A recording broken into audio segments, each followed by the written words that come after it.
What about that poster yesterday with the fanny pack? You didn't acknowledge it. Why? You didn't, no retweet, no post, Oh, no nothing. What was that? I mean, that was spot on. My guy, Robert Pearson, is he's on killing these fire guys, right right? now. I no sold you though. I no sold it You because I know wanted sold it. to. I no sold it, but I want to talk about it on the show. You know, it's a great poster, and I think this whole thing, you know, this whole me and The Rock looking alike thing is good. I mean, we have a very very strong resemblance to each other, and Yeah. I remember him when he was dressing like that as Rocky Maivia with the curly hair on top. People hated him in the WWE though. Like they hated him. They booed him so much. And then when he became the corporate champion, he just was the man. He's the man. But yeah, it's a good poster. I love that he's doing more of those. I hope he does more.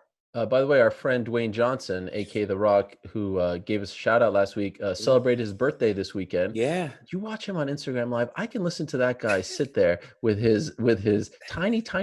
Why is his tank top? His daughter. No, his tank top. Why is his tank top so tiny? They're so tight. It's not tiny. It's the biggest size they make. He's just huge. It's like the biggest size they make. It's just so thin. No, it's not thin. It's like the biggest size T-shirt they make. The Rock is just massive.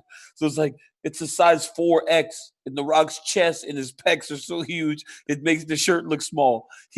I thought you were gonna say it's good to hear him singing that song to his daughter every day. That's cute. Yeah, he sings that song every day because every time she wants to hear it, he sings it. It's awesome. But hey, how about that dude's gym though? His home gym. Like, hey, The Rock's like, everybody stay home. Like, well, yeah. Rock, it's easy to stay home when you have that as your gym and as your house. Like, it's crazy.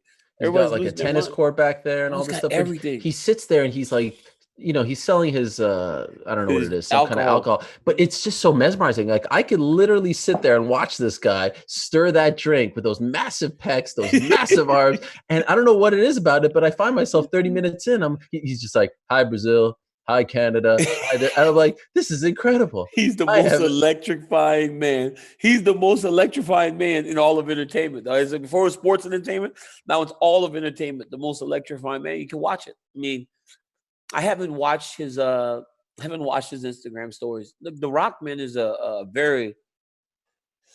he's a good guy, man. You know, when I lost my father, he actually took time to send me a message. No way. Nice message. I promise you, man. Sent me a nice message about losing my father and how he would be proud of who I am.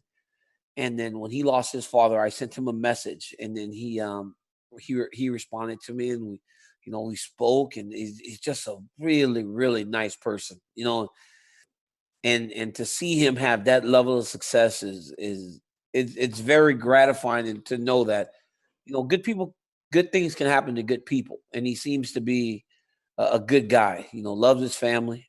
I mean, even his ex-wife, you know, she like is partner in his company, you know, he left nobody behind. So it's awesome to see a guy like that have that type of success. But I remember how much it meant to me in that dark time, you know, after losing the belt. And I mean, I lost my belt, I lost my father, all in a week, you know, a week's time, you know. So in those dark moments, I got messages from him talking to me about not only the fight, but also the tragedy that I was going through. So I'll always be a fan and you know, consider him a great person and a friend. So I didn't realize you and The Rock were tight like that. I didn't know you guys. You know, he's just a good person, man. I think, you know, I met The Rock a while back, you know, I think I was fighting Jones maybe, and he talked to me a little bit in the back. And actually before that, it might have been when I was fighting Rumble way back in Vegas. And he just was a nice guy.